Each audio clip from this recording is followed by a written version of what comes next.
So at some point I decided I needed a winter car, a beater for the winter with all-wheel drive to get around in the snow. I ended up getting an Allroad for $1,000, had a blown turbo, threw turbos in it. Long story short, it ended up becoming my daily. I drive this thing more than any of my other cars, if the weather is crappy, especially. So if you know anything about these cars, they have a twin turbo V6. You can soup them up. They're pretty fun. It's got big turbos and stuff done to it. The big failure point on these cars is the air ride. As far as Audis go, as far as most cars with air suspension go, this is a really old rudimentary setup. If you look at something like a new Q7 or like an S7 or a S6, something that has airbags, they have dust boots that keep the bag safe. They have this big corset band that goes around the bag to help reinforce them or maybe increase the spring rate. Not really sure what that's for, but the thing is, these love to fail, and mine has failed many, many times. I've done both front corner bags 3 times each. I've done this corner twice, and I've done the other rear corner 3 times. I've never replaced the shocks, because the shocks were always okay. Just kind of clean them up, put them back together. I've replaced the airlines in the front because they burst at one point on both sides. I've rebuilt the air compressor, replaced the valve distribution block. I've done everything. I've done everything I can to keep this going. It always fixes it for a little while, but you can never rely on the thing. I would never go out of state. I would never go on a long trip with this thing because I know a bag would fail or the compressor would fail or something will fail and I'll be stranded. So I've taken it upon myself to make a custom set of coilovers. So there are a lot of coil conversion kits readily available for the Allroad, but they are not typically height adjustable, damping adjustable, and I just question the quality of them. The cheapest kit is $500. It's like a Chinese kit from Suncor or something like that. The next step up is the are not conversions, and I think they're about $1,000. And you can find used Bilstein conversion kits and a few other brands, and some people make height adjustable coilovers for them, but you're getting into a little bit more money there. So I decided just to kind of steal another guy's idea from a Facebook group I'm in called Off-Road VAG and Porsche. And I'm going to make a set of coilovers with custom spring rates and double adjustable shocks. So this is the stock rear shock right here next to a double adjustable QA1 shock. These are typically just used on cars like street rods and dragsters and stuff, but it's double adjustable. I think there's 32, don't quote me on that, but I think there's 32 positions of compression and rebound adjustment on these. And they have a ton of stroke, a lot of different options in overall length and stroke length. So I ended up getting, this is called the DD901 for the front, and then a DD601 for the rear. Originally, I was going to get the DD701 for the rear because it's actually exactly the same length as the stock shock, and I was going to mount it into the top mount of a old airbag because this is actually a rubber isolator. This whole top part is a big rubber isolator, and you bolt the shock in down there, and you cap it off with one of these little plastic guys. Keeps all the corrosion and stuff from getting down in there. And that would give you a slightly longer shock. And then I would just use this as the spring seat. That's why I cut this off.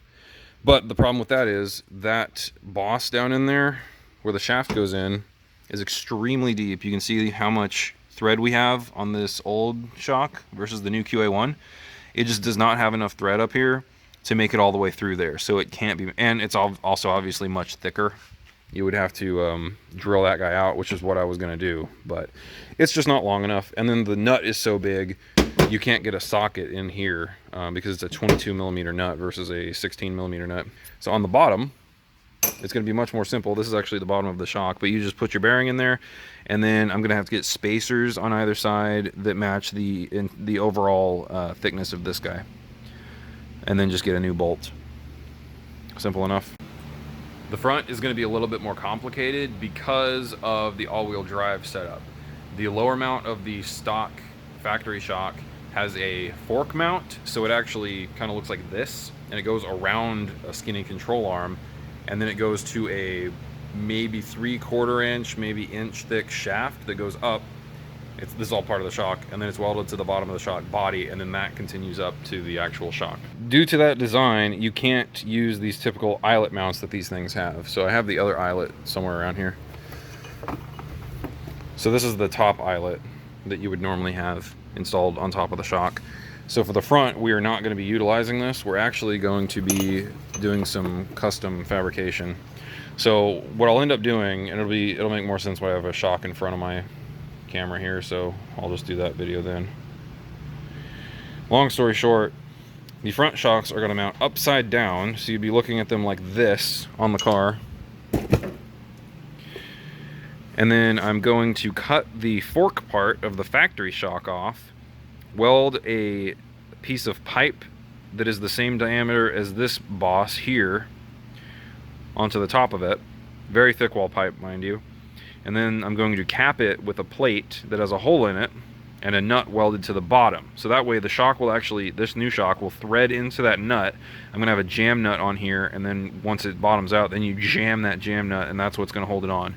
And then your perch will go on like this, and it will pilot onto that pipe. So you still have a bottom spring mount. So this is just gonna be an upside down shock in the front. And the top mount is the only thing I've actually made any fabrication progress on. I just stayed an hour late after work here to stick with this. So what I did is I took an old airbag and I cut the bag off of it. This is for the front.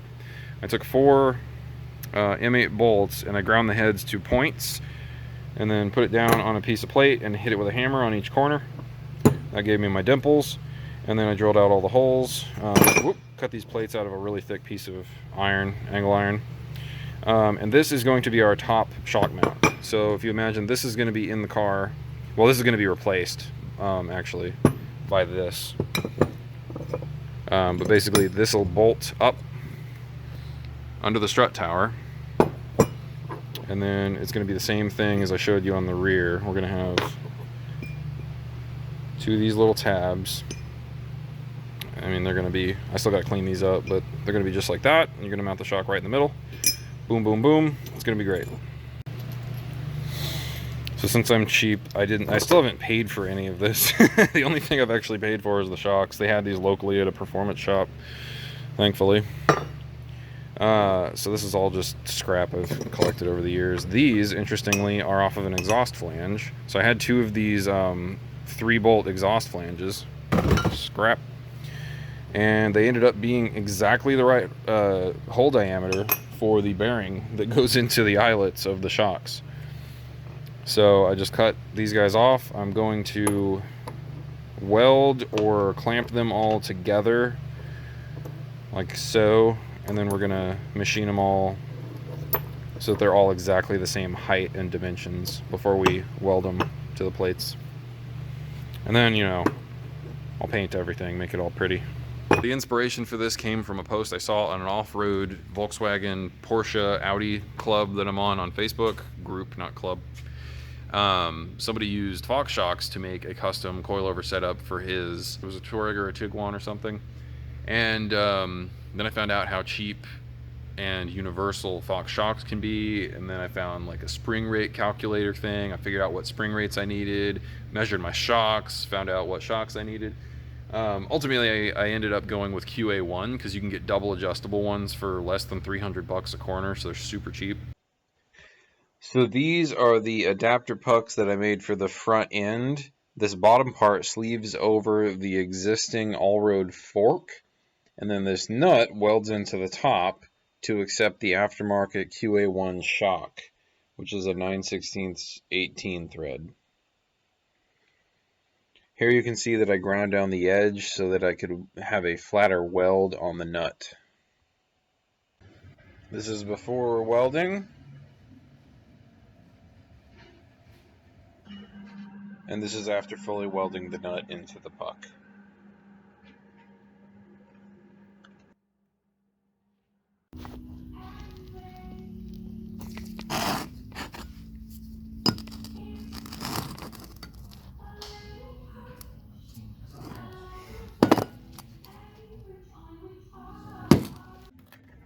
These are the forks fully welded into the pucks.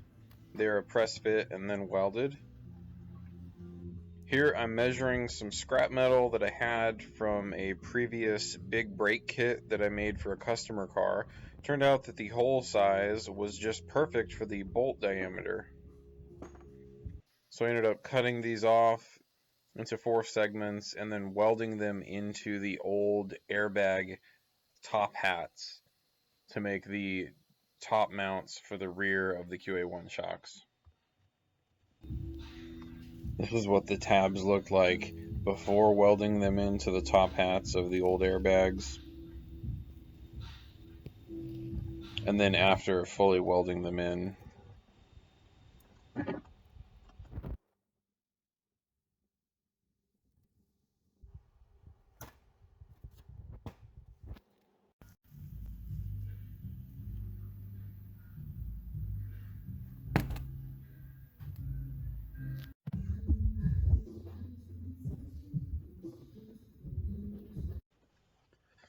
Unfortunately, the steel fork adapters that I welded up for the front end were just a little too short, so the spring seats were actually hitting the axles.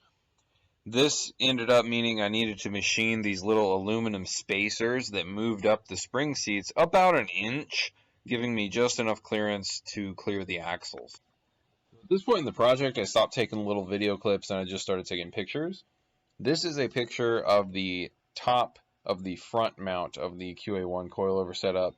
This is the front coilover fully assembled with the lower fork mount welded up. This is the rear coilover fully assembled and installed on the vehicle.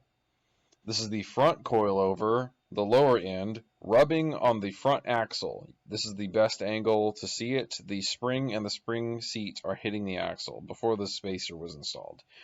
This is the car before the ride height was adjusted. This is the front coilover with a whole bunch of preload loaded into it to get some more ride height. And finally, this is what the car ended up looking like with the coilovers maxed out. Looks pretty good. It's 32 inches from ground to fender, front and back.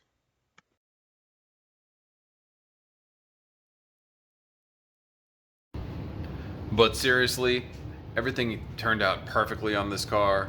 I love the ride that these QA1 shocks provide on this thing. As I said, these are DD901 shocks in the front, DD601s in the rear. I ended up with a 450-pound spring, front and rear, 12-inch spring in the front, 10-inch spring in the rear.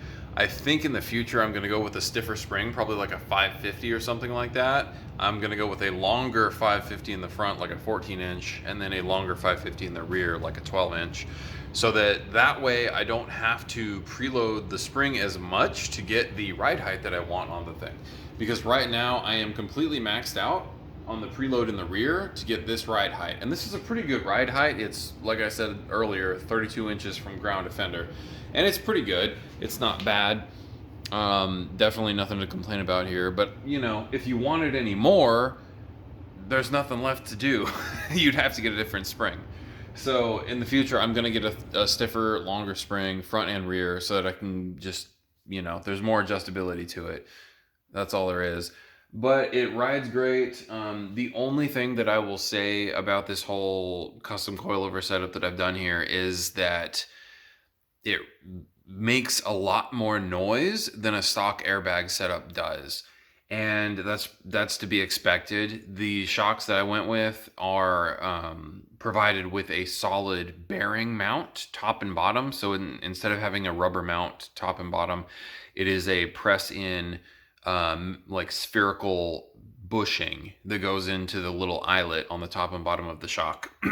Due to this, there's a lot more noise when you hit bumps. It's like a slapping kind of a noise whenever you hit a bump on the road instead of just a soft little.